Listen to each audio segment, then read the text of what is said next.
Cái khổ thứ nhất của người phụ nữ. Ngày xưa thời phong kiến, người phụ nữ khi lén lút với người nam lỡ có thai thì cả làng xã trói chặt cô gái này, đem bỏ trên một cái bè thả trôi sông. Chiếc bè không người lái trôi dạt theo dòng nước, mang theo một người con gái vô phước bị trói chặt. Trời nắng nóng như thiêu đốt, không có thực phẩm ăn uống, đói khổ vô cùng. Cô gái này phải chết, chết trong sự hành hạ quá khổ đau. Nhưng trước khi thả bè trôi sông, cô gái này còn bị mọi người chửi mắng sỉ nhục thậm tệ, và còn bị đánh đập không chút xót thương nữa. Bên Ấn Độ có một tục lệ hành hạ người phụ nữ quan hệ bất chánh cho đến chết bằng cách ném đá. Ở đó, người ta bắt người phụ nữ ấy trói chặt vào một trụ cây, rồi mọi người cứ lấy đá ném cho người con gái cho đến khi chết mới thôi. Đấy, các chị em phụ nữ đã thấy chưa? Khi nam nữ gần nhau hạnh phúc đâu không thấy, mà thấy toàn là sự khổ đau, mà người phụ nữ lại phải gánh chịu hết mọi sự khổ đau ấy một mình. Còn người nam thì sao? Như các bạn đã biết, thời xưa người ta trọng nam khinh nữ, cho nên làng xã cũng chỉ phạt lấy có mà thôi. Các bạn sẽ thấy luật pháp của ngày xưa không có công bằng chút nào cả. Hai người nam nữ đồng phạm vào một tội lén lút sắc dục, mà người nữ bị kết tội khổ nhục tử hình, còn người nam bị đánh mấy chục roi mà thôi. Đạo đức thời xưa thật là bất công, phải không hỡi các chị em phụ nữ? Nam nữ sinh ra cũng là con người như nhau, tại sao đối xử tàn tệ như vậy? Nếu lịch sử loài người không có những bậc anh thư, thì người phụ nữ ngày nay sẽ ra sao? Và có đòi được quyền nam nữ bình đẳng chăng? Con người đối xử với con người mà còn như vậy, huống gì đối xử với các loài động vật khác. Hiện giờ, tuy rằng nam nữ được bình đẳng như nhau, nhưng bản chất con người dù nam hay nữ vẫn còn mang đầy bản ngã tự phụ, phi đạo đức làm người, nên cảnh gia đình thường hay có sự rầy rà bất an. Đấy cũng là những điều đau khổ, chứ hạnh phúc gì đâu. Thưa các bạn có thấy trên đời này có đôi vợ chồng nào không rầy rà, không giận hờn, sống hạnh phúc bên nhau cho đến khi đầu bạc răng long mà không có sự buồn phiền chăng? Còn bây giờ thì sao? Làng xã người ta không hành hạ các bạn như xưa, nhưng người ta vẫn cười chê các bạn à. Khi gặp các bạn, người ta không nói ra thẳng mặt, nhưng người ta không còn quý trọng và cũng không còn muốn thân cận với các bạn. Nếu các bạn gặp những người đàn ông có máu 35, thì họ dùng những lời lẽ sỗ sàng, thô lỗ, tục tiểu, hoặc những hành động thiếu văn hóa, kém đạo đức, trêu ghẹo bạn. Một phút đắm say sắc dục, thì giá trị phẩm hạnh đạo đức của các bạn bị đánh mất đi, phải không hỡi các bạn? Ngày xưa, nhờ sự cực hình của làng xã nghiêm khắc như vậy, mà các cô gái thời xưa mới giữ mình trọn vẹn. Cho nên các bạn gái phải nhớ, một phút tri hoan mà sự khổ đau ngàn trùng phải chịu lấy một mình. Còn thời nay, các bạn tự do hơn, không còn bị hành hạ khổ đau bằng mọi sự áp bức nữa. Nhưng các bạn phải nhận lãnh những sự khổ đau khác. Lỡ có thai, các bạn đi nạo thai. Nạo thai cũng là một sự hành hạ khổ đau ghê gớm, từ thể xác lẫn tinh thần. Đó là tội ác giết con. Sự nạo thai nhiều lần thì gây ra những bệnh phụ khoa, mà các bạn phải chịu nhận lấy tràn đầy những sự khổ đau ấy suốt cuộc đời của bạn. Các bạn có biết chăng? Cái khổ thứ hai của người phụ nữ. Người ta nói rằng ngày đám cưới là ngày vui nhất, hạnh phúc nhất đời của người con gái. Sự thật có như vậy không? Thật sự không phải vậy. Một đám cưới làm cho trang trọng, cổ bàn linh đình để hãnh diện với xóm làng thì phải tốn hao rất nhiều tiền bạc, có khi phải đi vay nợ. Các bạn cứ suy nghĩ đi, ngày đám cưới xong mà mắc nợ thì làm sao gọi là ngày vui nhất được, phải không hỡi các bạn? Nhà không nợ, khi cưới vợ cho con phải nợ nần thì ai mà không rầu lo. Các bạn nghĩ sao khi cha mẹ nợ nần do đám cưới của các bạn? Như vậy thì các bạn có vui không? Còn về phần các bạn, khi đám cưới xong, các bạn sẽ đi hưởng tuần trăng mật. Tuần trăng mật các bạn có biết không? Người ta thường bảo tuần trăng mật rất hạnh phúc, chứ ít ai dám nói sự thật.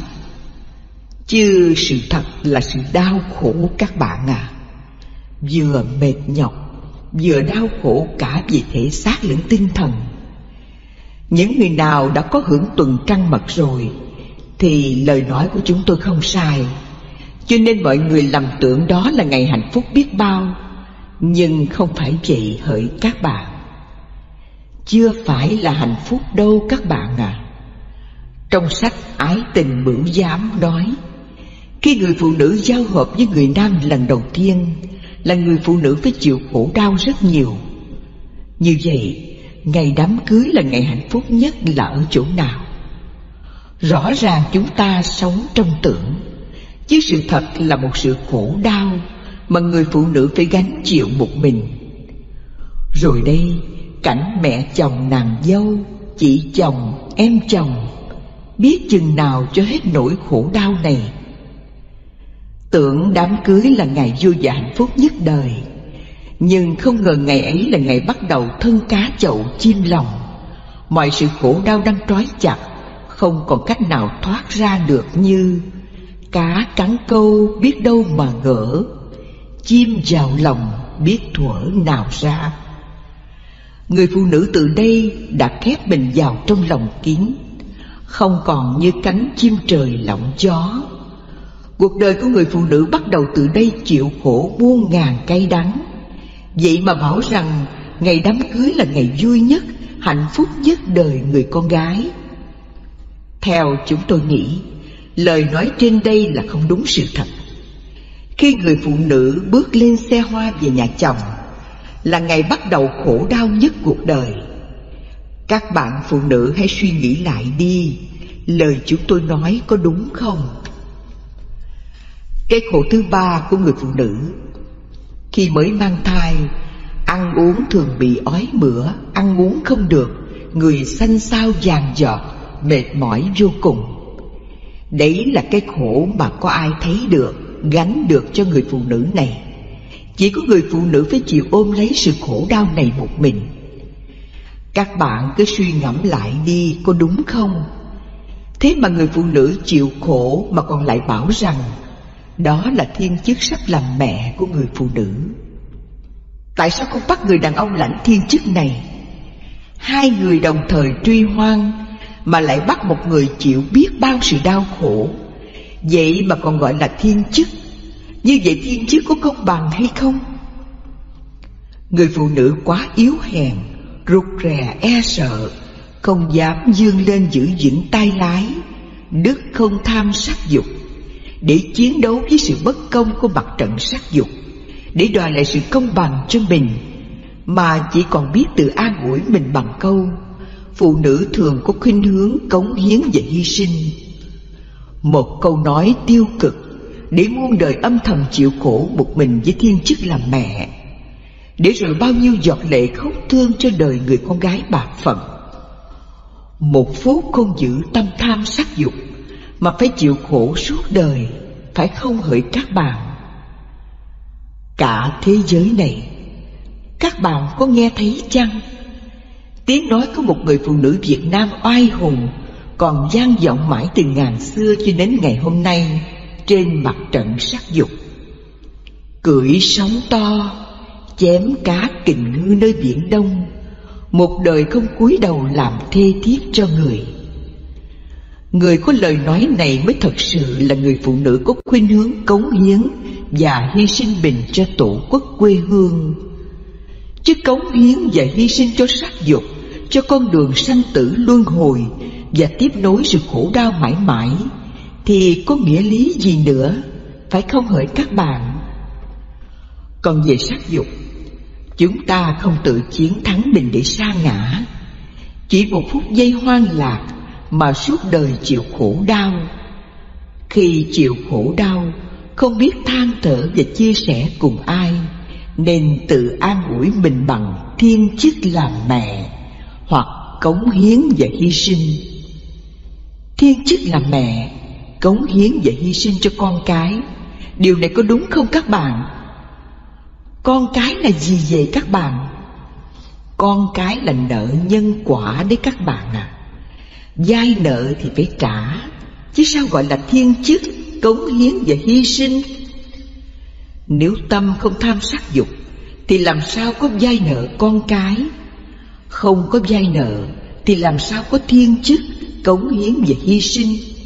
Như vậy, cống hiến và hy sinh cho con cái tức là cống hiến và hy sinh cho tâm tham sắc dục.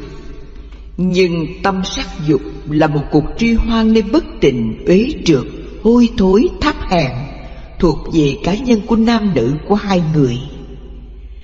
Dâm dục có gì cao cả đâu mà phải cống hiến và hy sinh. Đúng là chúng ta đang sống trong điên đảo, tự làm khổ mình mà không biết, đang bị luật nhân quả chi phối tác động tâm, khiến cho chúng ta mê muội, say mê sắc dục, để lần bước theo con đường khổ đau cùng tận, và để tiếp nối cuộc hành trình luân hồi tái sanh. Sinh ra làm thân người nữ, với thiên chức gì mà phải chịu khổ đau như vậy? Thật là đau buồn, phải không hỡi các bạn? Nếu các bạn không tự chiến thắng tâm sắc dục của mình, không sống một đời sống đức không tham sắc dục, thì các bạn phải chịu muôn vàn khổ đau. Đàn ông đi biển có đôi, đàn bà đi biển mồ côi một mình. Cái khổ thứ tư của người phụ nữ, khi mang thai phải chịu nặng nề 9 tháng 10 ngày. Hai chân thường bị phù nề to lớn như chân voi, đi đứng rất khó khăn. Vả lại lúc ấy đang làm dâu con, nên đâu dám nghỉ ngơi. Mà nếu có được sự nghỉ ngơi thì lại sợ con trong bụng quá to lớn, khi sinh sẽ gặp nhiều khó khăn, có khi mất mạng, nên phải cố gắng làm không dám nghỉ. Từ ngày đám cưới cho đến ngày mang thai, có bao giờ người phụ nữ sung sướng được đâu. Vui thì chỉ có một chút xíu như cát trong đầu ngón tay, mà khổ thì đau vô cùng tận. Vậy mà bảo vui nhất, hạnh phúc nhất đời của người con gái. Cái khổ thứ 5 của người phụ nữ, ngày khai hoa nở nhụy là ngày mừng vui nhất, vì nhận thiên chức làm mẹ. Người ta gán cho người phụ nữ 4 chữ nhận thiên chức làm mẹ, để rồi từ đây người phụ nữ phải gánh chịu những sự nhọc nhằn đau khổ chỉ có riêng mình. Cái khổ đau trước tiên mà người phụ nữ phải chấp nhận, đó là cái đau đớn 10 phần chết, chỉ còn 1 phần sống, là ngày sinh nở. Ngày sinh nở là ngày đau khổ nhất trần ai của người phụ nữ thập tử nhất sanh. Ai có một lần đau đẻ mới biết, sanh đẻ là khổ đau tận cùng của những cái đau khổ khác. Cái khổ thứ 6 của người phụ nữ, khi sinh con ra phải đêm ngày bồng bế nuôi dưỡng con, cực khổ trăm bề. Các bạn có thấy chăng, một phút tuy hoang, cả đời khổ ải. Một đứa bé sinh ra thì phải có sự bài tiết, nhưng nó có biết dơ sạch gì đâu, nên khi bài tiết, nó bài tiết ngay tại chỗ nằm, chỗ ăn, chỗ ngủ, vân vân. Lúc bấy giờ, người mẹ phải chịu hôi chịu thối, lò hốt dọn, lau chùi, tắm giặt quần áo cho con. Sự cực khổ như vậy mà phải chịu đựng suốt 3-4 năm trời, chờ con lớn khôn biết bài tiết có nơi có chỗ. Đó là nói đứa con không đau bệnh, còn nó bệnh đau thì người mẹ phải chịu cực khổ gấp 100.000 lần. Người mẹ phải ôm con thức suốt đêm ru và hát cho con ngủ. Nhưng nào nó có ngủ đâu, vì bệnh đau nó khóc suốt đêm, thì người mẹ cũng khóc với con suốt đêm. Các bạn có thấy chăng? Từ khi bước lên xe hoa, làm dâu, làm vợ và làm mẹ, thì hạnh phúc đâu không thấy, mà chỉ thấy toàn là những sự khổ đau. Khổ đau nào dám than thở với ai, chỉ biết lấy con cái làm nguồn vui cho mình. Nhưng cuối cùng con cái nói những lời cay đắng phũ phàng. Thật là đời là một biển khổ vô cùng vô tận, phải không hỡi các bạn? Cái khổ thứ 7 của người phụ nữ. Cực khổ như vậy chưa hết đâu các bạn à. Hằng ngày các bạn còn phải lo cho con bú, cho ăn, rồi mặc, rồi dạy, tập nói, tập đi. Cho đến khi được lớn hơn một chút, được cấp sách đến trường, thì phải lo việc học hành của con. Tiền học phí, tiền sách vở, tiền quà tiêu vặt cho con hàng ngày, lo toàn cả trăm thứ chi phí. Thường ngày phải luôn luôn nhắc nhở con cái phải ráng học hành siêng năng. Nhiều khi người mẹ phải ngồi dạy con suốt cả buổi. Phải nói rằng người mẹ đang học bài với con. Những hành động cực khổ vô vàn này, nào ai có biết, nào có ai chia sẻ những nỗi khổ cực này chăng? Phải không hỡi các bạn? Khi đi học thấy con về muộn, người mẹ lo sợ từng phút từng giây. Chừng nào thấy mặt con về đến nhà thì mới hết nơm nớp lo âu. Đấy là những nỗi khổ chứ hạnh phúc chỗ nào đâu, phải không hỡi các bạn? Nếu con cái không nghe lời cha mẹ, trốn học đi chơi với bạn bè hư thân mất nết, sa ngã, xì ke, ma túy, thuốc phiện hoặc bệnh S, SIDA, HIV, vân vân, thì cử rớt khiến cho cha mẹ đau khổ vô cùng. Như vậy là hạnh phúc chỗ nào đâu? Người phụ nữ sinh ra đời là chịu lấy muôn vàn sự khổ đau, phải không hỡi các bạn? Mọi người nói đám cưới là ngày vui nhất, là để an ủi số phận của chúng ta, che lấp những sự khổ đau, để chúng ta an phận mà sống trong từng tiếng nức nở, cống hiến và hy sinh.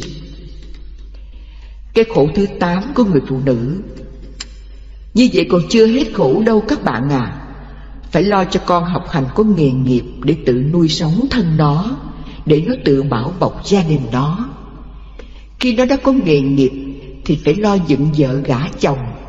Nếu vợ chồng con cái của nó hòa thuận thì thôi, bằng bất hòa thì là một nỗi khổ của cha mẹ rất lớn. Ai có con cái thì sẽ thông cảm được điều này. Nuôi con lớn khôn thì công lao của người mẹ kể sao cho hết. Vậy mà khi lớn khôn, nó làm theo ý muốn của nó, cãi lại cha mẹ, còn bảo cha mẹ là áp đặt con cái từ việc học hành đến việc hôn nhân. Cha mẹ áp đặt con cái để làm gì thưa các bạn? Chỉ vì thương con mình, muốn con mình trở thành người tốt, cuộc sống luôn được an vui và hạnh phúc, không bị ai lừa đảo gạt gẫm. Ngược lại, con cái không hiểu công lao cực nhọc của cha mẹ trăm ngàn lần khó nhọc, lỡ nói ra những lời nói bất hiếu, bất nghĩa, phũ phàng công ơn, khiến cho cha mẹ buồn khổ vô cùng. Con cái bất hiếu như vậy, rồi đây luật nhân quả, sẽ phải trả quả báo ấy cho mà xem. Nhưng con cái bị trả quả khổ đau thì cha mẹ cũng chẳng vui gì, phải không hỡi các bạn? Cái khổ thứ 9 của người phụ nữ. Bên cạnh việc ngày đêm chăm sóc dạy dỗ con cái, mà còn phải lo tranh thủ làm một người nội trợ đảm đang, đi chợ, nấu ăn, dọn dẹp, giặt giũ cho chồng cho con. Nếu ở nông thôn, người phụ nữ còn phải phụ chồng con chăn nuôi trồng trọt, cấy cày, gặt hái vân vân, lại còn phải mang nông phẩm, rau quả hoặc gà, vịt, cá, tôm ra chợ bán buôn, đi sớm về trưa dù con còn bé. Đó là cảnh đầu tắt mặt tối ở riêng. Còn cảnh ở chung với cha mẹ chồng, chị chồng, em chồng thì sao? Ôi ngày xưa, cảnh làm dâu của người phụ nữ phải chịu nhiều cay đắng do mẹ chồng, chị chồng, em chồng họ quá khắc nghiệt và áp đặt mọi việc. Người phụ nữ làm dâu giống như một tôi tớ trong nhà, thức khuya dậy sớm quét dọn nhà cửa, hầu hạ cơm nước, làm việc quần quật suốt ngày không hở tay. Nghĩ đến cảnh làm dâu con mà người phụ nữ quá sợ hãi, nhưng ngày nay không còn nữa.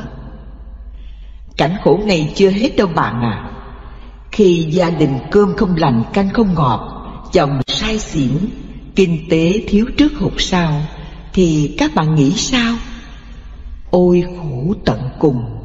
Mỗi cái khổ đều đổ trên đôi vai bé nhỏ của bạn. Bạn có biết không? Chỉ vì một quan niệm sai lầm, nhưng quan niệm ấy đã ăn sâu vào cốt tủy của con người, rất khó bỏ. Đó là đời sống phải có đôi có bạn. Bậc làm cha mẹ tuy biết đời mình đã khổ, nhưng không còn cách nào hơn là phải lo cho con có đôi có bạn, rồi chết mới an tâm. Còn về phần người con thì sao? Đa số họ đều nghĩ có vợ mới lo làm ăn được, hoặc có chồng để nương tựa vào nhau mà sống, chia vui sẻ buồn, tránh cảnh cô đơn buồn tẻ, và để có con nhờ về sau. Đại đa số họ rất sợ cảnh độc thân, cô đơn, già yếu, ốm đau không ai lo, nhất là sợ mọi người ăn hiếp. Đó là một nỗi lo xa của mọi người, chứ sự thật không phải vậy đâu, vì mọi người chưa hiểu luật nhân quả. Trong cuộc đời này đã xác định rất rõ ràng. Hãy vào thăm những nhà dưỡng lão thì các bạn sẽ rõ. Biết bao nhiêu ông già bà cả đã từng có chồng, có vợ, có con cái hẳn hoi, thế mà hôm nay lại sống cô đơn nơi đây chỉ có một mình, với lòng thương hại của mọi người bốn phương. Chúng tôi xin trở lại vấn đề. Đã muôn vàn cực khổ nuôi con lớn khôn, tuổi tác đã già yếu, nhưng vẫn còn lo cho đời cháu đời chắc khi chúng nó ấm đầu sổ mũi. Như vậy, người phụ nữ sinh ra là để chịu khổ muôn vàn, từ khi bước chân lên xe hoa đến ngày xuống lòng đất. Ai biết được điều này, phải không hỡi các bạn? Bởi chạy theo tâm sắc dục, người phụ nữ phải thọ chịu sự khổ đau nhiều nhất, như trên chúng tôi đã nói. Tục ngữ có câu, đàn ông đi biển có đôi, đàn bà đi biển mồ côi một mình. Đúng lắm các bạn. Cái khổ của tâm sắc dục thì vô cùng tận, nhưng cái lạc thì rất ít như đất trong đầu móng tay. Xét cho cùng, lý của tâm sắc dục vừa làm khổ lại vừa làm tiêu hủy một năng lực rất lớn của con người. Người đắm chìm trong sắc dục, cơ thể thường bệnh tật. Sắc dục là một điều tai hại nhất của con người. Các bạn đừng tưởng rằng nó là hạnh phúc chân thật của đời người, nên các bạn mới chạy theo để thỏa mãn dục vọng đó. Dục vọng của con người không bao giờ thỏa mãn được. Nó giống như người nghiện thuốc lá, thuốc lào, thuốc phiện, vân vân. Ở tâm sắc dục, tìm cầu hạnh phúc đâu không thấy, mà chỉ thấy toàn là một sự mệt nhọc, đau khổ nối tiếp nhau. Nhất là mọi người không ngờ những hành động truy hoang đó lại là một sự nối tiếp luân hồi tái sanh. Trong sự luân hồi tái sanh là sự khổ đau bất tận từ kiếp này đến kiếp khác các bạn à. Theo luật nhân quả trả vai thì đây là một chuỗi dài thời gian thống khổ ghê gớm, từ đời này sang đến đời khác, nối tiếp nhau và luân hồi mãi mãi không bao giờ dứt. Đó chính là con đường sắc dục, con đường luân hồi tái sanh của muôn loài. Các bạn có nhận ra con đường này chưa? Khi đã nhận ra, các bạn phải làm gì? Hay cứ bỏ trôi đời mình theo dòng nước đục nhân quả, như cánh lục bình trôi trên dòng sông nước? Người ta đâu biết rằng giữa những hành động hạnh phúc lứa đôi nam nữ âu yếm nhau là những hành động đang bị luật nhân quả chi phối, tác động, điều khiển, khiến cho đôi lứa nam nữ đắm đuối mê sai để rơi vào cạm bẫy nhân quả. Trên đời này ít có người nào hiểu biết uy lực này, nên không có một người nào thoát ra khỏi định luật nhân quả được. Do đó, tất cả vạn vật trên hành tinh này đều phải chịu chi phối điều hành của luật nhân quả như vậy. Đó là một sự sinh tồn nối tiếp nhau để sống của vạn vật, nên mọi vật phải chịu chung với một quy luật của nhân quả. Chỉ có những người nào sống trọn vẹn đạo đức nhân bản nhân quả thì mới ra khỏi quy luật này. Cái khổ triền miên bất tận của luật nhân quả luân hồi này chưa có ai ngăn chặn đứng được. Muốn ngăn chặn đứng sự khổ đau này, chỉ duy nhất có đạo đức nhân bản nhân quả ra đời, để cho mọi người thấu hiểu những hành động không làm khổ mình, khổ người, thì mới có thể đình chỉ những cuộc sống truy hoang sắc dục thấp hèn. Trong những hành động đạo đức không làm khổ mình, khổ người, có một hành động dạy chúng ta không tham sắc dục, tức là đức không tham sắc dục. Muốn thực hiện đức không tham sắc dục thì phải thực hiện đời sống độc thân. Đời sống độc thân có lợi gì, có hại gì? Thưa các bạn, theo quan niệm của mọi người từ xưa đến nay nghĩ rằng độc thân là một cuộc sống cô đơn buồn chán, trước sau quạnh quẻ, chỉ có một bóng một hình, trông dễ sợ. Khi già yếu đau bệnh, không ai lo cơm nước thuốc thang, và sống một mình, luôn sợ mọi người ăn hiếp như trên chúng tôi đã nói. Thưa các bạn đừng nghĩ như vậy. Nghĩ vậy là các bạn đang sống trong tưởng tri. Chỉ vì người ta chưa biết sống độc thân như thế nào đúng và như thế nào sai. Người ta thường chứng kiến những người sống độc thân vì hoàn cảnh bắt buộc, chứ họ chẳng bao giờ thích sống độc thân. Những người hoàn cảnh bắt buộc họ phải sống độc thân như vậy, nên tâm hồn họ cô đơn, buồn chán, khổ đau như trên các bạn nghĩ tưởng. Thưa các bạn, sống độc thân là một cuộc sống trọn vẹn, không làm khổ mình, khổ người. Một cuộc sống giữ tròn đức hạnh cao thượng tuyệt vời, thoát ra ngoài sự ràng buộc của 5 đối tượng dục lạc. 5 đối tượng dục lạc là gì? 1. Danh, quyền thế, chức vị, ngôi cao, lời khen tặng, lời ca ngợi. 2. Tiền bạc, của cải, tài sản, vật chất. 3. Sắc dục, phụ nữ. 4. Ăn uống. 5. Ngủ nghỉ. Người sống độc thân thì tâm thường bị ngũ dục lạc lôi cuốn và cám dỗ. Ngũ dục lạc lôi cuốn và cám dỗ mà cố ức chế chịu đựng, không hưởng thụ, thì người ấy phải chịu khổ vô cùng vô tận. Còn người biết cách sống độc thân, lần lượt họ khắc phục tâm mình, sống đúng đức hạnh làm người, xa lìa 5 điều tai hại hèn hạ của ngũ dục lạc. Lần lượt chúng tôi sẽ dạy các bạn đủ 5 đức hạnh làm người như các bạn đã học: đức không tham danh, đức không tham lợi, đức không tham sắc dục. Và bây giờ các bạn đang học đức không tham sắc dục. Sự học hiểu này giúp cho các bạn mở mang trí tuệ, có tầm nhìn thẳng vào sự thật cuộc sống của chính các bạn. Hơn nữa, nó còn giúp cho các bạn sống không mơ mộng hão huyền theo ngũ dục lạc thế gian. Ngũ dục lạc là cái bóng hạnh phúc hão huyền, là miếng mồi của nhân quả câu nhử để các bạn sa lưới, mắc câu luân hồi sinh tử, mãi mãi muôn đời chịu khổ đau. Xét cho cùng tận, người sống độc thân được an ổn và hạnh phúc nhất đời, vì không có đối tượng quấy rầy, không có người làm cho bạn buồn phiền, bất toại nguyện, thương ghét, sợ hãi, lo lắng, phiền não, giận hờn, cay đắng, thù hận, khổ đau vân vân, và không tiêu hao khí lực trong những cuộc truy hoang sắc dục. Sống độc thân là một cuộc sống với tâm hồn thanh thản, an vui và vô sự. Sống hòa mình trong vũ trụ với sự sống của muôn loài, mà không có người hay vật nào làm cho ta bận tâm được, thì đó mới chính là mình đã sống độc thân.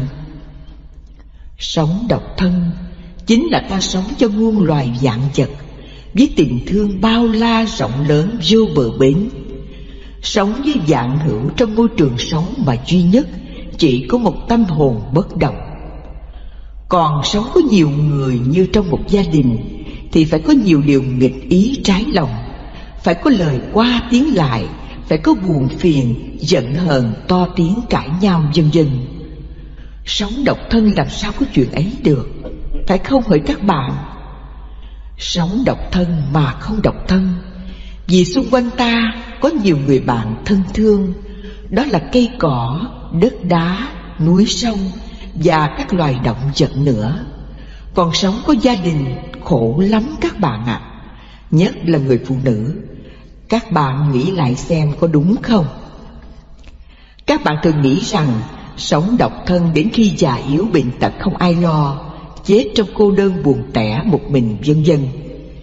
Vì nghĩ như vậy nên khi con cái lớn khôn thì lo dựng vợ gả chồng, để sống có đôi có bạn, có nương tựa vào nhau, giúp đỡ nhau khi già yếu, khi bệnh tật, khi chén cơm manh áo, khi ly nước thuốc thang vân vân. Nhưng khi hai người nam nữ sống chung nhau, đã đem lại cho nhau muôn trùng sự khổ đau và còn nhiều cảnh trái ý nghịch lòng mà chúng tôi đã nói trong sách này. Sống không làm khổ mình, khổ người là sống độc thân. Sống độc thân không có nghĩa là ta sống ích kỷ riêng cho ta. Vì thế, người sống độc thân là người biết sống những đức hạnh cao quý làm người. Biết sống những đức hạnh cao quý làm người là biết vượt ra khỏi bản tính dục lạc của loài động vật. Nếu loài người không vượt ra khỏi ngũ dục lạc này thì cuộc sống chỉ là những loài động vật mà thôi. Sắc dục là một định luật sinh tồn của vạn vật trong luật nhân quả mà chúng tôi đã nói ở trên. Từ loài cỏ cây thảo mộc thực vật cho đến những loài bò, bay, đi, chạy, nhảy, động vật nói chung, tất cả đều chịu quy luật sắc dục sinh tồn để sinh sôi nảy nở. Cho nên con người thực hiện đức không tham sắc dục là làm cho định luật nhân quả đình chỉ. Luật nhân quả này đình chỉ thì toàn bộ ác pháp trên thế gian này cũng sẽ không còn nữa. Và như vậy thế gian sẽ hết khổ đau. Cuộc sống của con người đã trở thành cuộc sống thiên đàng. Như chúng tôi đã nói ở trên, sắc dục là quy luật sinh tồn của vạn vật. Nếu biết tiết độ nó ở mức bình thường thì loài người ít khổ. Còn ngược lại, nếu sắc dục thái quá thì gây tai hại cho loài người, cho xã hội. Và như vậy, sắc dục thái quá nó mang đến những tai hại gì? Một, bản thân bệnh tật. Bệnh tật thường truyền nhiễm qua đường sinh dục như di trùng bệnh giang mai, di trùng bệnh HIV, S và các loại bệnh phụ khoa khác ngày càng nhiều hơn vân vân. 2. Gia đình bất an, có nghĩa là chồng lấy vợ người này, vợ lấy chồng người khác, khiến cho đạo nghĩa chung thủy gia đình một vợ một chồng mất đi, gây nên tình trạng thương tâm cho con cái, xa cha hoặc mất mẹ. 3. Tệ nạn mại dâm khắp nơi trong xã hội. Một đất nước mà nơi đâu cũng có gái mại dâm là một đất nước chưa có văn hóa, văn minh lành mạnh. Giá trị người phụ nữ quá thấp kém, nói đúng hơn là đất nước đó thiếu đạo đức làm người. 4. Dân số đông, dân trí kém và tệ nạn xã hội quá nhiều. Do hàng loạt đa số con cái được sinh ra từ khoái lạc của tâm tham sắc dục, chứ không từ sự ý thức tiết độ tình dục, không từ sự nhận thức rõ trách nhiệm của cha mẹ là nuôi con đúng tiêu chuẩn và dạy bảo con nên người hữu ích. Trong giai đoạn đất nước đang phát triển khoa học công nghệ hiện đại này, thì sự học của con cái càng phải được cha mẹ chăm sóc kỹ lưỡng để học tập đến nơi đến chốn, thì trình độ học thức mới theo kịp mọi người, mới làm lợi ích cho gia đình và xã hội. Hiện giờ, tình trạng học thức của trẻ em chung cả nước chưa đạt tiêu chuẩn kiến thức phổ thông. Thường thường, cấp trung học phổ thông có 12 lớp, nhưng trẻ em chỉ mới học đến lớp 9. Sĩ số học sinh giảm đi rất nhiều vì học lực, vì hoàn cảnh. Đó là những nỗi lo của bậc làm cha mẹ, của những nhà lãnh đạo đất nước. Vì thế, đức không tham sắc dục cần phải được giữ gìn nghiêm chỉnh. Nhất là mọi người phải sáng suốt, thấy trách nhiệm và bổn phận, ngăn chặn những hành động kiêu dâm gợi dục của mình và của những người khác. Vì dâm dục là một hành động không biết thương mình, làm hại mình, gây tổn thương giá trị đức hạnh của người phụ nữ chung cả nước. Gái mại dâm là những phụ nữ chỉ biết sống có tiền, không biết giá trị phẩm hạnh đạo đức bản thân của mình, không biết giữ giá trị chung cho giới phụ nữ Việt Nam, không biết noi gương những bậc anh thư Trưng Dương, Triệu Ẩu, Ỷ Lan vân vân. Những bậc này luôn luôn giữ gìn giá trị phụ nữ quê hương tổ quốc của mình. Một phụ nữ làm gái mại dâm là đã làm sỉ nhục cho giới phụ nữ nước đó. Giới phụ nữ nước đó bị sỉ nhục là nước đó bị sỉ nhục. Các bạn phụ nữ có biết chăng? Hỡi các bạn phụ nữ, các bạn có biết chăng, dưới mắt một người khác phái, phụ nữ mại dâm chỉ là một công cụ giải trí cho nam giới, là một con người có giá trị như bao nhiêu người khác. Mà quý bạn đã tự biến mình thành một món đồ chơi cho kẻ khác, thì còn có nghĩa lý gì là một con người nữa, phải không hỡi các bạn? Thưa các chị em phụ nữ, chúng ta sống không phải chỉ có tiền bạc mới sống được, còn có nhiều cách sống cao thượng hơn, không phải ở tiền bạc vật chất, mà ở tinh thần tự lực, tự cường, biết đứng thẳng trên đôi chân của mình, biết vươn lên và vượt qua những nỗi khó khăn gian khổ của cuộc đời, chứ không phải vì cảnh nghèo đói mà đi bán thân nuôi miệng, chứ không phải vì cảnh nghèo đói mà đi làm thê thiếp hầu hạ cho người. Những cô gái lam đủ đầu tắt mặt tối, tay làm hàm nhai, nhưng giá trị người phụ nữ ấy không bị chà đạp, không bị ai coi rẻ. Còn chị em son phấn lòe loẹt, quần áo đẹp đẽ, giày dép cao sang, nhưng giá trị của người phụ nữ này coi chừng đứng không đúng vị trí và khả năng của mình, thì sẽ bị chôn vùi dưới lớp bùn nhơ hôi thối. Chị em có biết chăng, đó là những gái mại dâm, gái bán bia ôm, gái bán cà phê ôm, gái nhảy ở các vũ trường vân vân. Đạo đức làm người không chấp nhận những người phụ nữ ăn mặc bài da hở thịt hoặc bó sát người khiêu gợi dâm dục. Người phụ nữ ăn mặc như vậy là gợi lòng sắc dục của người khác phái. Đó là một hành động thiếu đạo đức và văn hóa là người. Hành động đó làm sỉ nhục quê hương tổ quốc. Các chị em phụ nữ có biết chăng? Đề tài tôi giảng hôm nay, tu là dừng nghiệp, chuyển nghiệp và sạch nghiệp. Trước khi đi vào đề tài, tôi xin đặt một câu hỏi. Tại sao chúng ta phải tu? Quý Phật tử thường đi chùa, lễ Phật, ăn chay. Chắc rằng ai cũng nói mình biết tu rồi, phải không? Vậy nếu có người hỏi tại sao phải tu, thì quý vị trả lời thế nào? Ở đây tôi sẽ giải thích về điều này. Chúng ta đều ý thức rằng người biết tu là người cầu tiến, là người vươn lên. Tại sao? Thí dụ có người trước kia say rượu lè nhè, nhưng bây giờ người đó biết tu theo Phật, giữ 5 giới. Do giữ giới nên không uống rượu say nữa, đó là đã tiến hơn xưa. Hoặc như người chuyên đi ăn trộm, người đó bị xã hội đánh giá là hạng bất lương. Bây giờ người đó biết tu, thọ giới của Phật. Phật cấm không được trộm cướp. Khi không còn trộm cướp nữa, thì người đó có tiến bộ chưa? Thường thường thế gian thấy ai hư hỏng rồi thức tỉnh lại, làm lành, thì người ta bảo người đó giác ngộ. Đó là một bước tiến. Như vậy vì cầu tiến mà chúng ta tu. Người biết tu là lúc nào cũng sửa đổi hành vi xấu, ngôn ngữ xấu, ý niệm xấu của mình trở thành hay, trở thành tốt. Như vậy có phải là tiến bộ không? Cho nên nói biết tu là có tiến.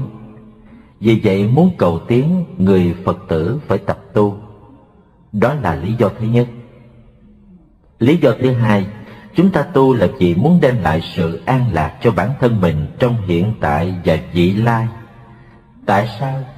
Thí dụ như một Phật tử trước kia chưa biết tu, ở gia đình vợ chồng nghi ngờ nhau không hòa thuận. Bây giờ nếu hai vợ chồng biết tu, giữ ngũ giới, tức không tà dâm, không ngoại tình với kẻ khác, thì vợ chồng hết nghi nhau. Hết nghi nhau thì bình an, hạnh phúc. Như vậy nhờ tu mà đem lại sự bình an cho gia đình, sự tốt đẹp cho xã hội. Nên người biết tu là người tiến lên chuẩn bị cho cuộc sống luôn được an lạc. Thế mới thấy tu là việc thiết yếu. Phật tử khi hiểu được lợi ích đó rồi, ai cũng phát tâm tu. Đó là lý do thứ hai. Khi đã phát tâm tu theo Phật, thì điều đầu tiên Phật dạy chúng ta tu là để dừng nghiệp. Tại sao tu để dừng nghiệp? Trước khi trả lời câu này, tôi xin ôn lại lịch sử Đức Phật một chút. Chúng ta nhớ Đức Phật Thích Ca Mâu Ni khi ngồi dưới cội Bồ Đề suốt 49 ngày đêm. Đến đêm thứ 49, từ đầu hôm đến canh 2, Ngài chứng được túc mạng minh. Túc mạng minh tức là trí sáng suốt, thấu rõ hết bao nhiêu kiếp về trước của mình, đã từng làm gì, ở đâu, cha mẹ, anh em tên gì đều biết rõ hết. Chẳng những một đời mà vô số đời cũng đều biết rõ, nên gọi là túc mạng minh, tức trí sáng suốt, biết vô số mạng kiếp về trước. Sau này đi giảng đạo, Ngài nhắc lại đời trước Ngài đã từng làm gì, ở đâu, lợi ích cho ai, vân vân. Những sự việc như thế được kết tập lại gọi là kinh bản sanh và bản sự, hiện giờ vẫn còn. Từ canh 2 đến canh 3, Ngài chứng được thiên nhãn minh. Thiên nhãn minh là tất cả những gì gần xa, nhỏ nhiệm nhất, Ngài đều thấy được. Cho nên khi Đức Phật chứng được thiên nhãn minh rồi, Ngài nhìn thấy trong bát nước có vô số vi trùng. Ngày xưa nói trong nước có vi trùng người ta không tin, nhưng bây giờ nhờ khoa học chế ra kính hiển vi, người ta mới thấy vi trùng. Như vậy Đức Phật đã thấy hơn 2.000 năm rồi, bây giờ chúng ta mới biết. Bằng thiên nhãn minh, Ngài nhìn rất xa, thấy ngoài thế giới này còn có vô số thế giới khác, tính không hết. Danh từ chuyên môn trong nhà Phật gọi là hằng hà sa số. Hằng hà đó là sông Hằng ở Ấn Độ, sa số là số cát. Sông Hằng ở Ấn Độ dài tới mấy ngàn cây số thì cát sông Hằng chừng bao nhiêu? Vô số kể. Phật nói thế giới trong hư không nhiều như số cát sông Hằng vậy. Ngày xưa không ai tin điều này cả, nhưng bây giờ nhờ các nhà thiên văn, người ta tìm thấy rõ ràng ngoài thiên hà của chúng ta còn vô số thiên hà nữa, cho nên biết trong vũ trụ không biết bao nhiêu là thế giới. Như vậy Phật nói không sai, vì đó là cái thấy thật. Kế đó, Ngài nhìn thấy con người khi chết rồi lại tái sanh vào các loài. Người ta cứ nghĩ chết rồi là hết, hoặc bảo chết rồi trở lại làm người. Nhưng Phật thấy rõ ràng, khi chúng ta chết rồi, do nghiệp của mình tạo hàng ngày, hoặc lành hoặc dữ. Nếu lành thì nó dẫn chúng ta sanh trong cõi lành, nếu dữ nó dẫn chúng ta sanh vào cõi dữ. Cho nên trong kinh có một đoạn Phật nói: ta nhìn thấy chúng sanh do nghiệp dẫn đi luân hồi trong lục đạo, như người đứng trên lầu cao nhìn xuống ngã tư đường, thấy rõ ràng ai nghiệp gì đi đường nào, không có nghi ngờ. Vì vậy Phật dạy chúng ta tu, bước đầu là dừng nghiệp. Dừng nghiệp để làm gì? Để khi chết chúng ta không bị nghiệp ác dẫn đi vào đường ác. Nếu cứ tạo nghiệp ác thì khi chết chúng ta bị nghiệp dẫn trong địa ngục, ngạ quỷ, súc sanh. Cho nên người Phật tử tu là làm sao trong hiện tại dừng những hành động xấu ác, để bản thân là một người tốt, có lợi ích cho xã hội. Chết đi mình lại được nghiệp lành dẫn sanh vào cõi lành. Như vậy có phải tu là để cho chúng ta an ổn trong đời này và đời sau không? Vì tầm quan trọng như vậy cho nên chúng ta mới tu. Như hàng tăng ni xuất gia, lẽ ra các vị ở ngoài đời hưởng những lạc thú thế gian, tại sao lại cạo đầu vào chùa ăn chay, mặc áo nhuộm cho khổ vậy? Có cái gì cần, cái gì quý, mình mới làm điều đó chứ. Vì thấy rõ được lợi ích việc tu tập rồi nên chúng ta mới đi tu. Đến canh năm, khi sao mai vừa mọc, Ngài liền chứng được lậu tận minh, tức là trí sáng suốt thấy rõ nguyên nhân vì sao con người phải luân hồi sanh tử. Ngài thấy rõ ràng không nghi ngờ gì hết, nên sau đó Ngài đến vườn Lộc Uyển giảng bài pháp đầu tiên cho 5 anh em ông Kiều Trần Như nghe. Đó là bài pháp Tứ Diệu Đế. Ngài chỉ rõ quả đau khổ và nhân gây ra đau khổ, chỉ cho quả giải thoát và nhân tu sẽ được giải thoát. Đó là do Phật tu chứng được nên Ngài nói ra, chứ không phải như các triết gia suy luận rồi nói. Vì vậy Phật dạy chúng ta trên đường tu phải làm sao đạt được kết quả tốt đẹp, làm sao tu cho cuộc đời của mình hiện tại an vui, hạnh phúc, lợi ích cho chúng sinh. Khi chết đi sinh trở lại, được làm người tốt đẹp hơn, cao quý hơn. Tu là như vậy. Ở đây điểm quan trọng tôi muốn nhấn mạnh, tu là dừng nghiệp, là chuyển nghiệp và sạch nghiệp. Dừng nghiệp tức là dừng những nghiệp ác. Chúng ta không tạo những tội lỗi phải chịu khổ đau nữa. Vậy tu dừng nghiệp bằng cách nào? Trong nhà Phật dạy, dù tại gia hay xuất gia, khi bước chân vào đạo, trước tiên phải gìn giữ giới luật. Gìn giữ giới luật là tu dừng nghiệp. Tại sao? Bởi vì Đức Phật thấy rõ ràng, con người khi nóng giận hay tham lam rất là cuồng loạn. Điều tội ác nào người ta cũng có thể làm được, mà tạo tội ác thì phải đọa, phải chuốc quả đau khổ. Vì vậy Phật dạy phải giữ những điều giới, đừng tạo ác. Không tạo ác thì khỏi đọa. Như hàng Phật tử tại gia, Đức Phật dạy phải giữ 5 giới. 1. Không được sát sanh. 2. Không được trộm cướp. 3. Không được tà dâm. 4. Không được nói dối. 5. Không được uống rượu. Không được hút á phiện, xì ke ma túy. 5 điều đó cần phải giữ gìn cho đúng. Như người nam khi chưa biết tu có ai rủ uống rượu thì sao? Tuy ban đầu chưa biết uống, nhưng bạn bè rủ thì dị tình uống rồi thành ghiền, ghiền rồi thành say. Đối với á phiện, xì ke ma túy cũng vậy. Trước đâu có, cha mẹ sinh ra đâu có ghiền. Do bị bạn bè rủ rê mà không biết tu mới nhào theo. Nhào theo rồi thì hư một đời, hại gia đình, hại xã hội. Nên Phật cấm những điều đó là thương hay làm khó khăn mình. Đó là Phật thương. Bởi rượu, á phiện, xì ke ma túy là hố sâu nguy hiểm. Phật muốn cho chúng ta không rớt vào hố đó, nên mới dùng hàng rào giới luật để chặn. Thí dụ Phật tử đã thọ ngũ giới rồi, nếu bạn bè tới rủ uống rượu liền nói, tôi đã thọ giới Phật rồi, không được uống rượu. Thôi tôi xin không uống. Như vậy là ngăn chặn mình tạo tội. Nếu không thọ, không giữ giới thì bạn bè rủ cứ ngồi uống có sợ gì đâu. Rồi tới ăn trộm, ăn cướp cho đến giết người. Trong những việc đó có gì bình an không? Hay việc nào cũng khổ? Mình làm cho mình khổ, mình làm cho người khác cũng khổ, cứ khổ lây với nhau.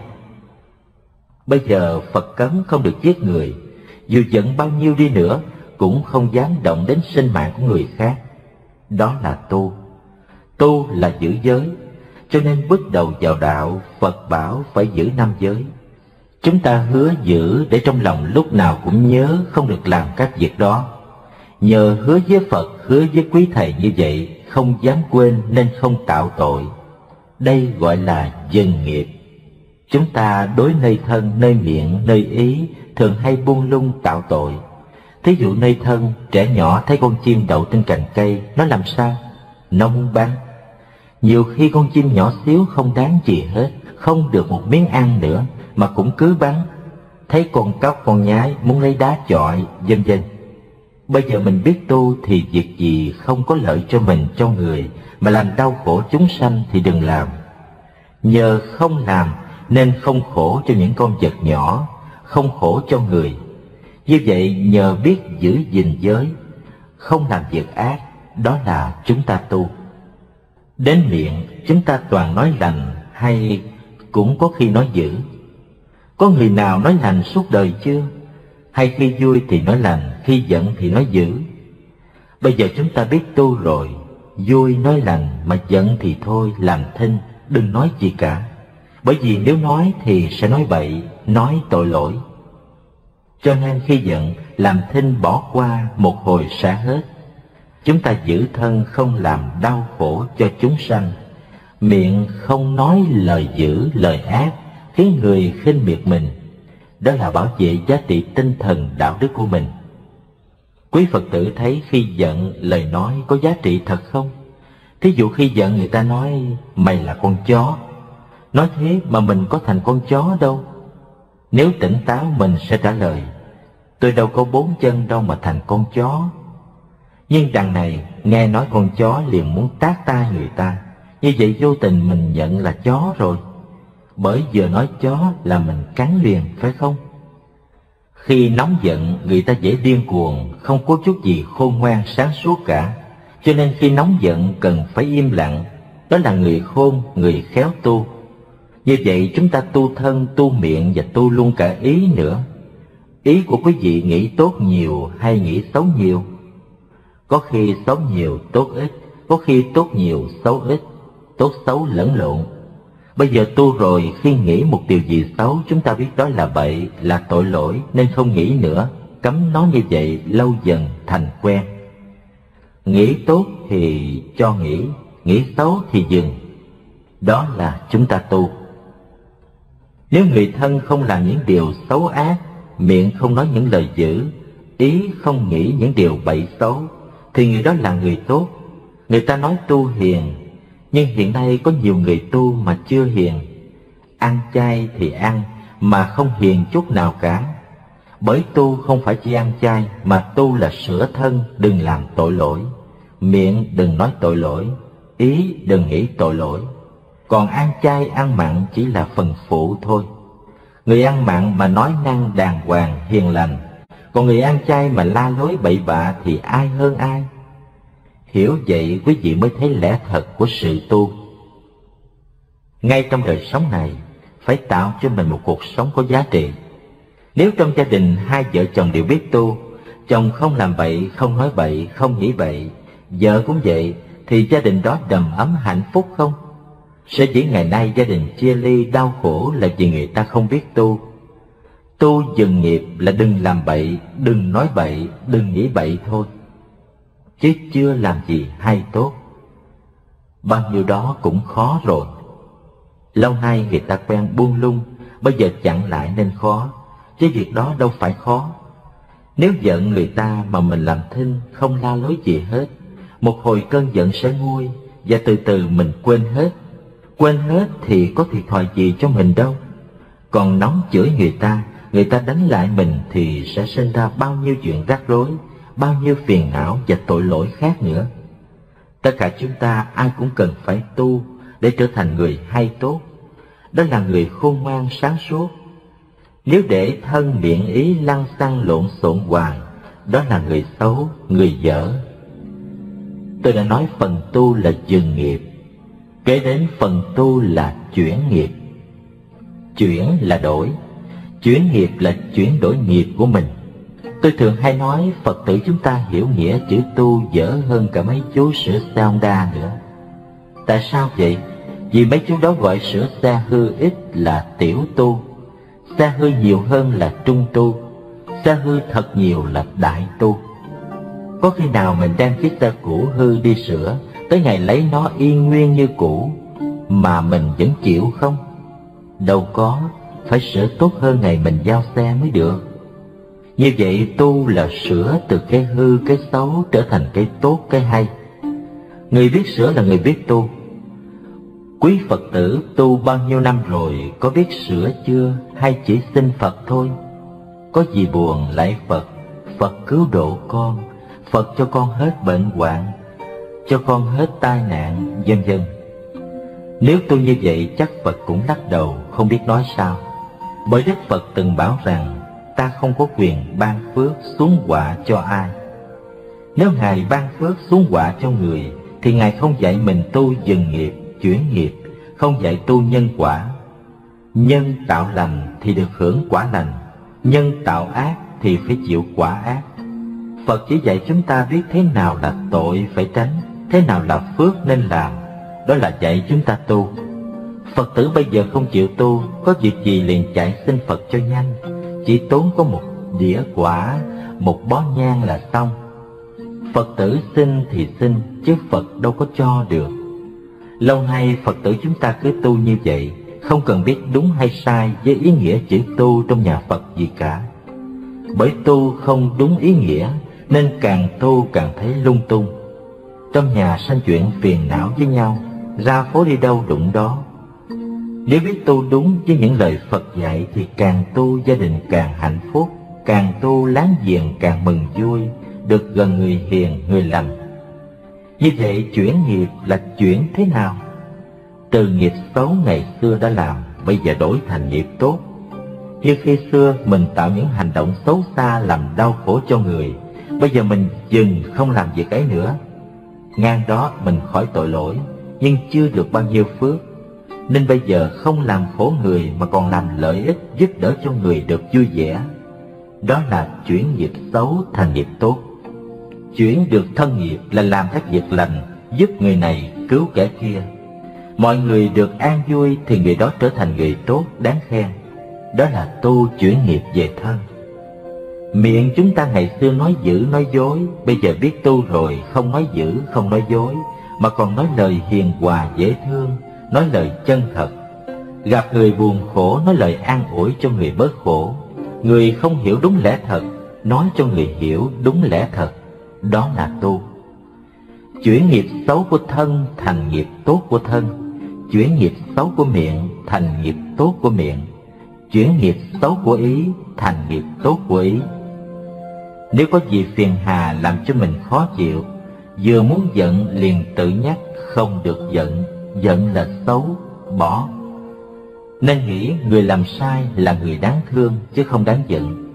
Như vậy chuyển từ ghét giận trở thành thương mến, tâm hung dữ trở thành tâm từ bi. Như vậy là tu. Tu là từ nghiệp xấu chuyển thành nghiệp tốt. Việc này dễ làm hay khó làm? Dừng nghiệp đã là khó rồi, huống nữa phải làm cái tốt. Chính vì vậy người tu mới được thế gian kính phục. Nếu trong xã hội, trong gia đình ai cũng biết chuyển nghiệp xấu thành nghiệp tốt hết, thì gia đình đó thế nào? Gia đình đó hoàn toàn được hạnh phúc, xã hội cũng tốt đẹp theo. Nên biết chúng ta tu là đem lại sự an vui hạnh phúc cho mình, cho mọi người. Trong kinh Phật dạy rất rõ, chúng sanh tạo nghiệp từ thân, miệng, ý.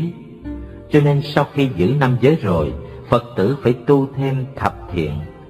Giữ 5 giới là dừng được nghiệp ác, tu thập thiện là chuyển nghiệp ác thành nghiệp lành. Hồi xưa mình thường hay giết hại, thì ngày nay thương chúng sanh. Thấy chúng sanh nào bị bắt, sắp bị giết hại, mình mua thả. Ngày xưa thay vì giết, bây giờ lại cứu. Hồi xưa mình tham lam trộm cắp của người ta, bây giờ có duyên mình bố thí. Hồi xưa mình có những hạnh xấu không trinh bạch, bây giờ tập tu hạnh trinh bạch. Như vậy thay vì thân có 3 nghiệp sát sanh, trộm cắp, tà dâm, bây giờ mình chuyển 3 nghiệp đó. Sát sanh chuyển thành phóng sanh, trộm cướp chuyển thành bố thí, tà dâm chuyển thành trinh bạch. Được vậy đời mình tốt đẹp vô cùng. Ngày xưa hay nói dối, hay nói hung dữ, bây giờ Phật dạy chuyển thành 4 thứ: nói lời chân thật, nói lời hòa ái, nói lời hòa hợp, nói lời đúng lý. Thay vì nói dối gạt thì bây giờ chúng ta nói lời chân thật, chuyển lời nặng nề ác độc thành lời hòa nhã, dễ thương. Đó là chuyển 4 nghiệp nơi miệng.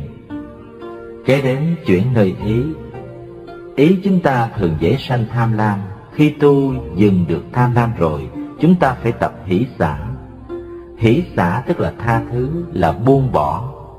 Thí dụ ngày xưa chúng ta làm 1 muốn được 2, làm 2 muốn được 3, 4, cứ muốn chồng lên. Bây giờ chúng ta làm việc vừa phải, có đủ cho cuộc sống mình bình an thôi. Phần dư vui vẻ đem ra giúp đỡ cho những người thiếu, đó gọi là hỷ xả. Ngày xưa chúng ta hay nóng giận, giận người này giận người nọ, thì ngày nay tập lòng từ bi thương xót mọi người, để mình không khổ mà người cũng không khổ. Nói tới từ bi chúng ta thấy rất khó. Tại sao? Vì ở đời có người ăn nói dễ thương, có người ăn nói khó thương, có người tư cách dễ thương, có người tư cách khó thương, nên mình cũng khó thương. Bây giờ từ bi là phải thương tất cả, thì làm sao mà thương đây? Thí dụ khi vào bệnh viện tâm thần, chúng ta bị những người điên, trong đó kêu tên mình, chửi hoặc nhổ nước bọt lên mình, vân vân. Lúc đó chúng ta thế nào? Cự lộn với họ hay là thương họ?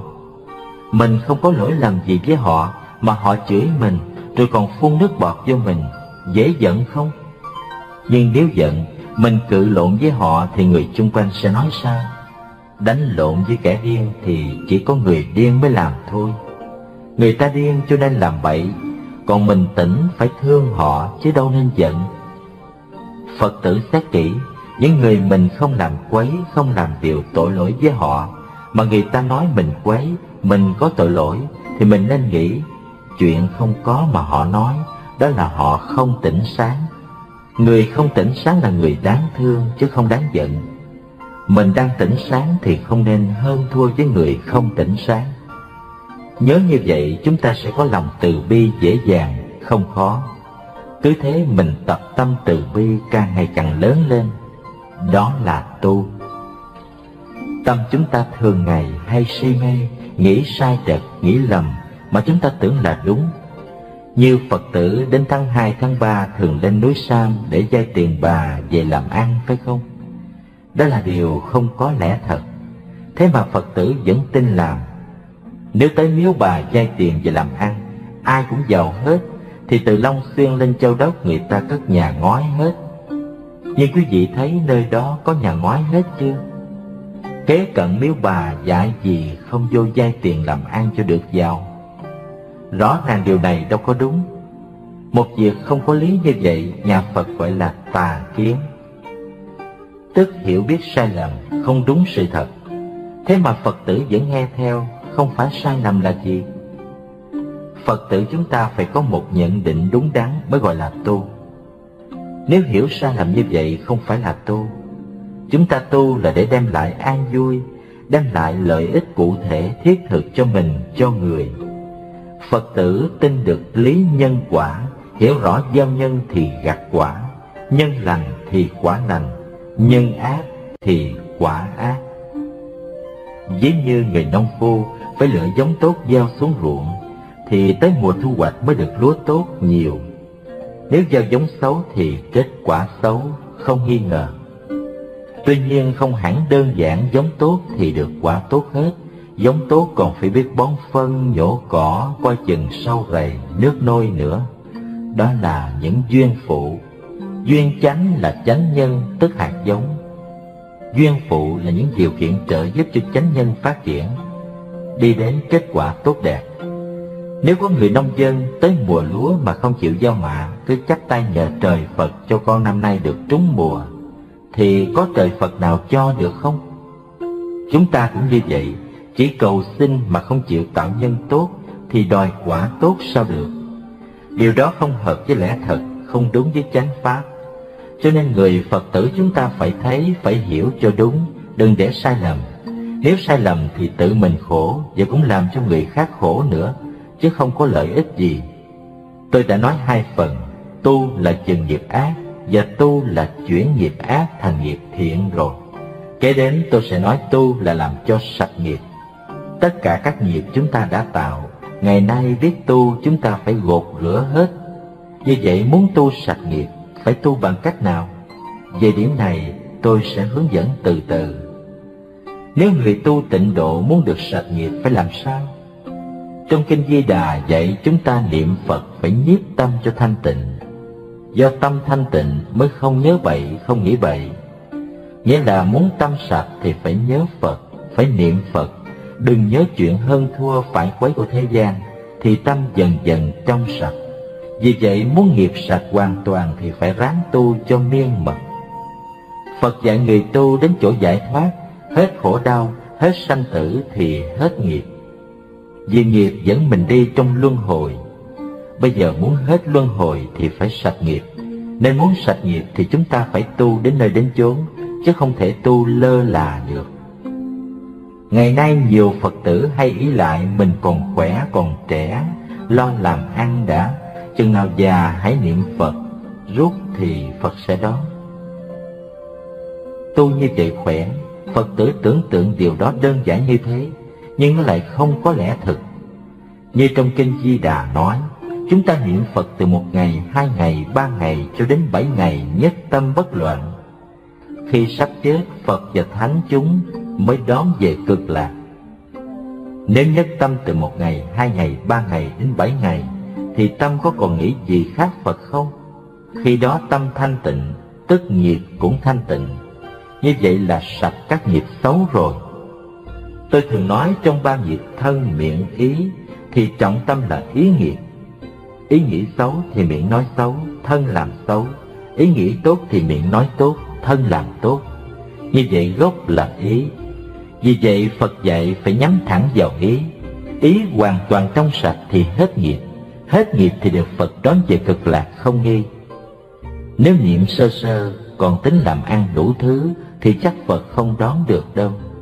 Nhiều Phật tử tu mang sâu chuỗi mà vẫn còn tính toán hơn thua nhiều quá, thì làm sao mà Phật rước qua bên đó được. Lại có người bảo mình mang nghiệp về Tây Phương, thủng thẳng tu nữa cũng được. Điều đó tôi không tin. Ví dụ một con chó ghẻ lát bị xà mâu ăn, nó nằm dưới đất, bây giờ bảo đem nó lên lầu 3 cho hết xà mâu, có được không? Muốn nó hết xà mâu thì phải trị thuốc. Trị lành rồi thì ở dưới đất hay trên lầu gì nó cũng mạnh. Chúng ta ngay đây tu cho sạch nghiệp, thì dầu được về Cực Lạc hay ở đây, mình cũng thanh tịnh, an vui như ở Cực Lạc vậy thôi. Đó là một lẽ thật. Nên trong Kinh Di Đà, Đức Phật dạy phải niệm Phật cho tới 7 ngày được nhiếp tâm bất loạn. Khi lâm chung, Phật và Thánh chúng mới hiện ở trước, rước về khỏi Phật. Bây giờ tôi nói tới những vị tu thiền. Trước tiên là tu theo thiền nguyên thủy. Trong Kinh Đại Niệm xứ của Bộ A Hàm, Phật có dạy rằng người nào quán tới niệm xứ, quán thân dơ dớt, quán cảm thọ là xấu, quán tâm vô thường, quán các pháp vô ngã. Quán như vậy suốt ngày, không nghĩ gì khác, từ 1 ngày, 2 ngày, 3 ngày, 4 ngày cho tới 7 ngày. Người đó sẽ chứng từ quả A-na-hàm đến quả A-la-hán. Như vậy Phật dạy dù tu tịnh độ hay tu thiền cũng phải nhiếp tâm, chuyên nhất. Một bên niệm danh hiệu Phật, một bên quán tứ niệm xứ. Do quán nên thấy rõ trong nội tâm, buông sạch hết, không nghĩ gì khác. Nhờ không nghĩ gì khác, tâm mới được trong sạch. Tâm trong sạch là nghiệp trong sạch. Nghiệp trong sạch nên chứng quả. Chứng quả là không còn trầm luân trong sanh tử nữa. Đó là tu theo thiền nguyên thủy. Kế đến tôi nói tu theo thiền tông. Chúng tôi hướng dẫn tăng ni và Phật tử tu thiền là xoay trở lại quan sát chính mình. Khi vừa mới khởi niệm, nghĩ người này người nọ liền buông, đừng chạy theo niệm. Như vậy từ 1 ngày, 2 ngày tới 7 ngày, đi đứng ngồi nằm đều không buông hết các tạp niệm, không theo nó. Lần lần nó lặng, không khởi các niệm, thì tâm thanh tịnh. Bởi vì khởi niệm là nghĩ tốt, nghĩ xấu là tạo nghiệp.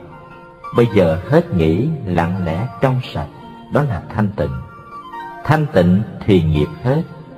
Từ đó nhận ra bản tâm thanh tịnh của mình. Chính bản tâm này mới không bị nghiệp dẫn đi trong luân hồi sanh tử nữa. Tôi thường hay dẫn câu chuyện vua Trần Nhân Tông khi còn là Thái Thượng Hoàng. Ngài có làm bài phú cư trần lạc đạo, có nghĩa là ở cõi trần mà vui với đạo. Kết bài phú đó, Ngài dùng 4 câu kệ chữ Hán. Câu chót Ngài nói rất rõ ràng: đối cảnh vô tâm mạc vấn thiền. Tức là đối với cảnh mà không có một ý niệm dính mắc thì đừng hỏi chi thiền cho dư. Tại sao? Vì khi tâm không chạy theo cảnh, không dính mắc cảnh, đó là thiền rồi. Như vậy để thấy tất cả pháp của Phật, dù tịnh độ, thiền nguyên thủy hay thiền tông, đều dạy chúng ta tu cho sạch hết nghiệp. Mà nghiệp phát xuất từ ý, cho nên ý lặng, ý được nhất tâm, đó là trong sạch. Trong sạch thì được thấy Phật, được chứng quả, được thể nhập hoàn toàn pháp thân. Chuyện tu rõ ràng như vậy, không có gì nghi ngờ nữa. Tất cả chúng ta tu phải đi từ bậc. Bậc thứ nhất là dừng nghiệp, bậc thứ hai là chuyển nghiệp, bậc thứ ba là sạch nghiệp. Quý Phật tử muốn tu dừng nghiệp, trước phải phát tâm quy y, nguyện giữ 5 giới, để đừng sa vào hố tội lỗi. Chẳng đứng không sa vào hố tội lỗi rồi, cái đó mới tiến qua bước thứ hai là làm lợi ích cho người, tạo phước lành cho mình. Đến giai đoạn thứ ba, chúng ta biết tất cả nghiệp từ ý mà sanh. Cho nên mình dừng niệm, thanh lọc tâm ý trong sạch là làm cho sạch nghiệp. Sạch nghiệp thì được giải thoát sanh tử. Phật tử giữ được 5 giới thì hiện tại trong gia đình hòa vui, trong xã hội mình là người lương thiện, tốt đẹp.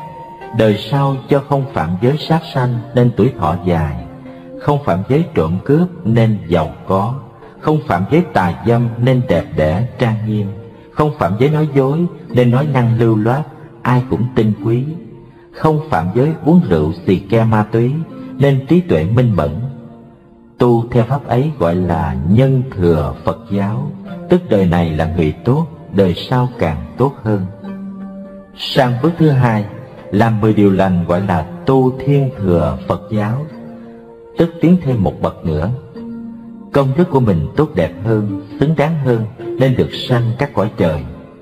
Người chuyên làm nghiệp lành, không tạo nghiệp dữ thì được sanh cõi trời. Đến bước thứ ba là tu sạch nghiệp.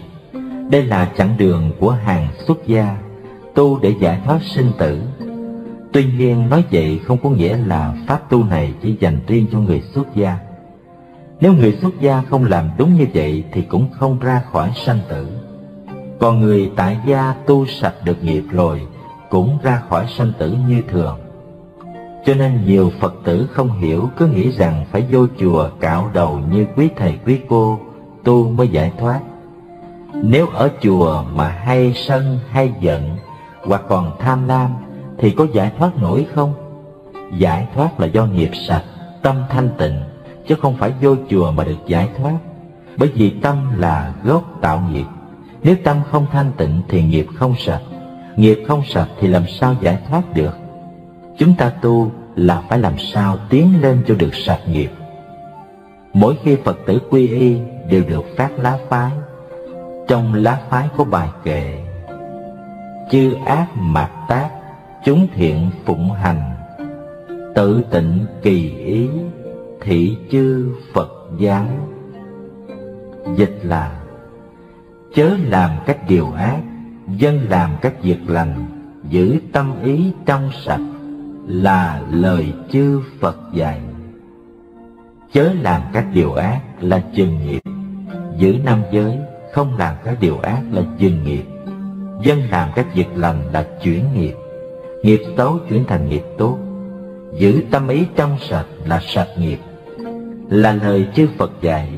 Phật Thích Ca dạy như vậy, Phật Di Đà cũng dạy như vậy. Tất cả chư Phật đều dạy như vậy hết, chứ không riêng một Đức Phật nào. Như vậy quý vị thấy rằng chỉ thuộc một bài kệ đó, tu hành chân chánh cũng đủ rồi. Quý vị nhớ giữ 5 giới cho trọn là dừng được các nghiệp ác. Từ giữ 5 giới rồi, tập làm thêm các việc lành. Thân làm lành, miệng nói lành, ý nghĩ lành. Nhưng nói thân làm lành, có nhiều Phật tử lại hiểu là phải bố thí làm phước mới được. Gặp trường hợp mình nghèo quá làm sao bố thí? Đừng nghĩ vậy, vì trong nhà Phật dạy bố thí có 3. Một là tài thí, tức đem tiền của giúp người. 2 là pháp thí, tức đem pháp cho người. 3 là vô úy thí, tức đem không sợ hãi đến với người. Lại trong tài thí có phân làm 2. Một là ngoại tài, 2 là nội tài. Ngoại tài tức đem tiền của hoặc đồ đạc giúp người ta. Nội tài là đem công sức từ chính bản thân mình ra giúp người.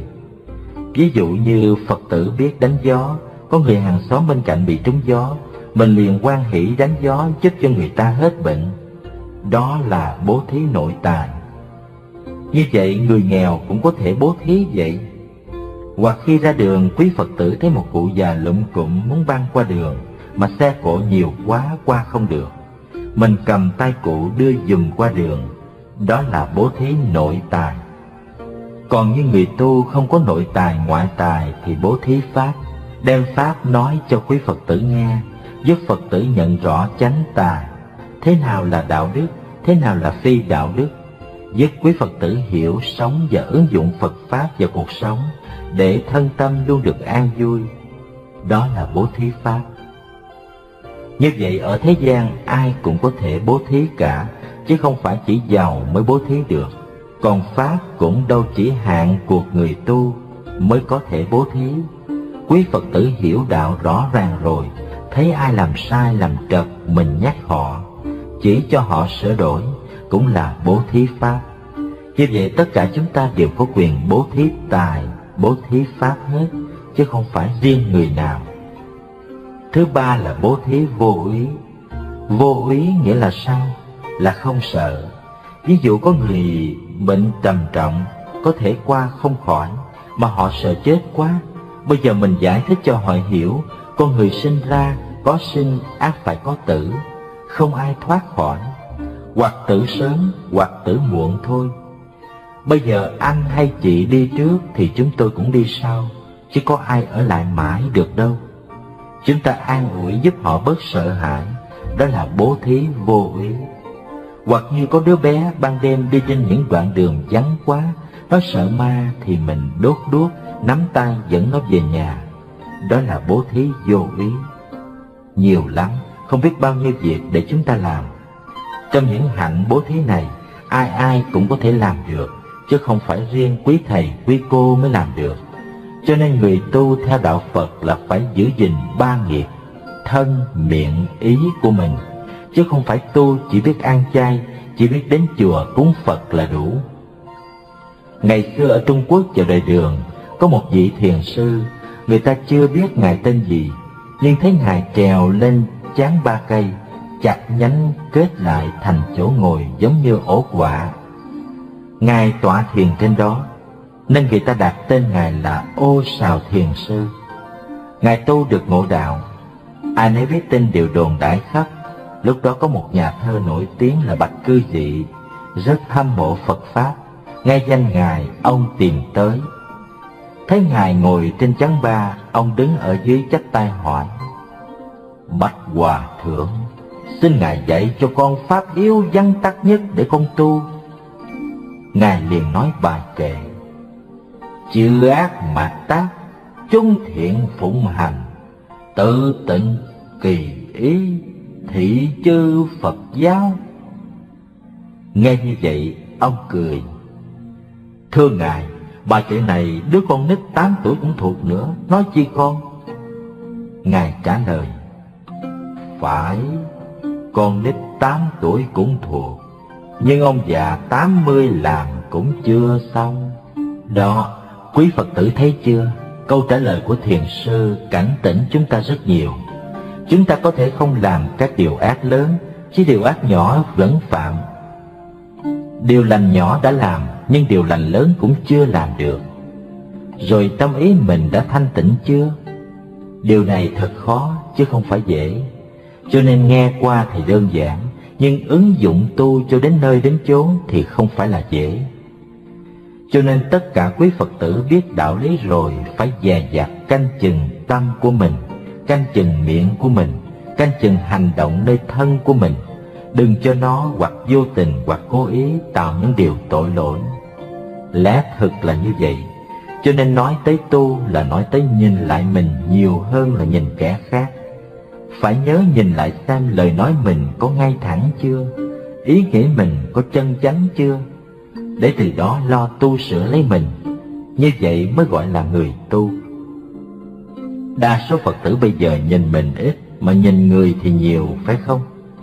Người ta làm quấy, làm ác, khi chết họ đọa địa ngục, chứ đâu phải mình đọa địa ngục.